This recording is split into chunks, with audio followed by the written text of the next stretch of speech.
46 में 200 like 200% high, 400% high. जी जी। तो वो काम शुरू हुआ अखाड़ा बाजार में, जहाँ शोरूम है बुटीकों का, वो 200-250 खड़ियाँ थी। जितना खर्चा आया फैक्ट्री पर इसको इनको बेच देते। और वो फैक्ट्री पहला यहीं पर अखाड़ा बाजार ये कुल्लू में ही है। तो वो फिर बीबी मास्टर के तलाश में थे, वहीं ऊपर खड़ियाँ थी जो सिकाए। हाँ, उससे पहले जो राजा के टाइम पे बाजार था वो सुल्तानपुर था, जो चढ़ाई वाला। हम लोग सुल्तानपुर गए हुए हैं। हाँ। हेडमास्टर वही थे, मतलब कि 42-3 में भी। तो वो उनके पास गए, फिर उन्होंने देखा कि इंडस्ट्रियल स्कूल में गए कि वहाँ से शायद यहाँ से मुझे कोई मिले। तो उन्होंने उनको पूछा। 46 में 200 like 200% हाई, 400% हाई। 200 हो गया। एटॉमिक एज की सोच थी उनकी। उनमें 25 भी बहुत ज्यादा हुआ करता था। एंड दिस इज 1944 42-3 तो फिर यहाँ वो उनका काम शुरू हुआ। 4 भी हो सकता है। तो उन्हीं दिनों में 42-3 में उनको उन्हें रखा तो सेटल हुआ 25 रुपीज पर मंथ। 46 तक या 7 तक वो, तो उन्होंने कहा एक ही है मेरी नज़र में, वो है ठाकुर बेदराम, जो कि बड़ा शाइनिंग स्टूडेंट रहा है इस इंस्टीट्यूट का, उससे भी ज्यादा है। उससे भी ज्यादा है। उन दिनों में चांदी का सिक्का 1 रुपए का होता था।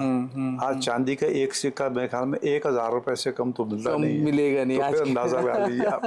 एकदम नहीं। मैं उस समय जो हाइक बताया ना, जहाँ 40 रुपया से 200 रुपया, तो उन दोनों में आप, तो उन दिनों का 200 रुपए देखिए आज के डेट में क्या होगा, करोड़ों में आएगा। अच्छा, वहाँ गवर्नमेंट ऑफिस है जी। पुराना जो बाजार का कुल्लू को अखाड़ा बाजार है, जो रिवर के साथ बाजार जी गया वहाँ। तो अगर आप उनको मना सके थे, he will be very good viewing master.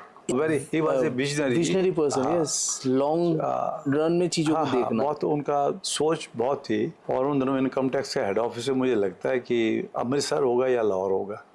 किसी और को देने के बजाय इसमें जो लॉन्ग बैक चांदी का सिक्का देते थे, तो उनका पे 25 से चलते चलते ढालपुर कुल्लू। ठीक। फिर वो सेल करना चाहते थे फैक्ट्री। वो काम यहाँ कम हो गया पट्टी का, और उनकी भी ट्रांसफर हो गई होगी।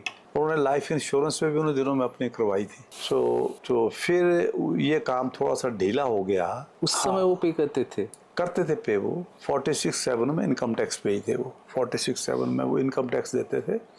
हाँ जी, करोड़ हो गया। 200 रुपए लाखों से वैल्यूएशन अगर तो वो उन दिनों में भी इनकम टैक्स पे ही थे। उनको लगा ठाकुर बेदराम ने बड़े ईमानदारी से यहाँ काम किया है। मैं पुराना कुल्लू गया हूँ, मैं समझ पा रहा हूँ। पुराना कुल्लू जो नीचे जो हल्का सा दरिया के साथ है, उसको अखाड़ा बाजार बोलते हैं।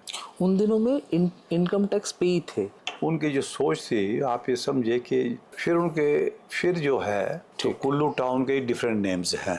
उसके बाद अखाड़ा बाजार आया अंग्रेजों के टाइम पे। और अब आज की डेट में जितने भी डिस्ट्रिक्ट ऑफिस है वो सब ये ढालपुर है ना, एक